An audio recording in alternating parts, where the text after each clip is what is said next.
So who am I speaking with? Christopher Lye, Global Director for Branding at ArenaNet. And we are here for a new game, Guild Wars 2, of which there's a lot of excitement about. Explain why there's so much excitement. Well, Guild Wars 2 really is what we feel to be one of the most innovative online RPGs, MMOs coming out. And we've done a number of areas to really try to push the MMO gameplay in new directions. The first is personal story. As you'll see going through the screen, one of the first things that you do when you create your character is you actually enter a bunch of details about your biography. These are details about what your background is on your character, certain choices that you've made about your personal story, and those will be immediately reflected in game. One of the aspects of our personal story is we have what's called a home instance. The home instance is an entire neighborhood where the choices that you made in character creation get reflected. And as you move through the game and make different choices, those choices will also be reflected in your home instance. For example, as a human, you will get an opportunity to choose between saving an orphanage or a hospital. And then later, after you've made that choice, you go into your home instance and there may be happy orphans running around and the burnt out husk of a hospital. Really trying to get that sense of, you know what, the story in the world matters and revolves around you. Secondly, but how does, okay, that's really interesting, but how does the MMO play into that as well? Like, can someone else save the hospital and you save the orphanage?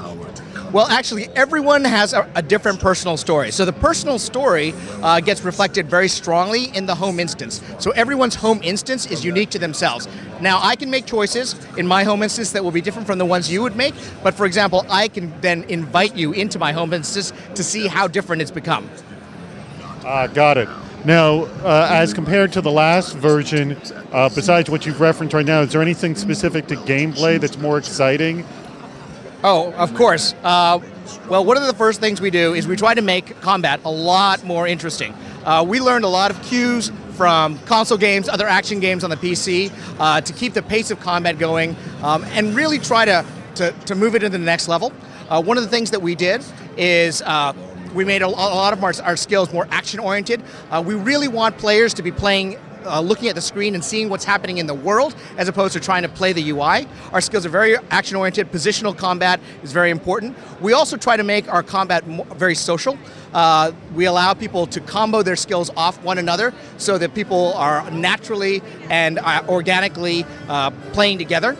And secondly, with our dynamic combat, we try to keep the uptime really fast. So, for example, in Guild Wars 2, there is no immediate death state. We have what's called a down state. When you get defeated, you actually sit in the down state, and a couple of things can happen. One is you have a set of attacks that you can then do, and if you are able to successfully get an opponent down, you will rally. You will not go into, you're not going to have to go, res somewhere else.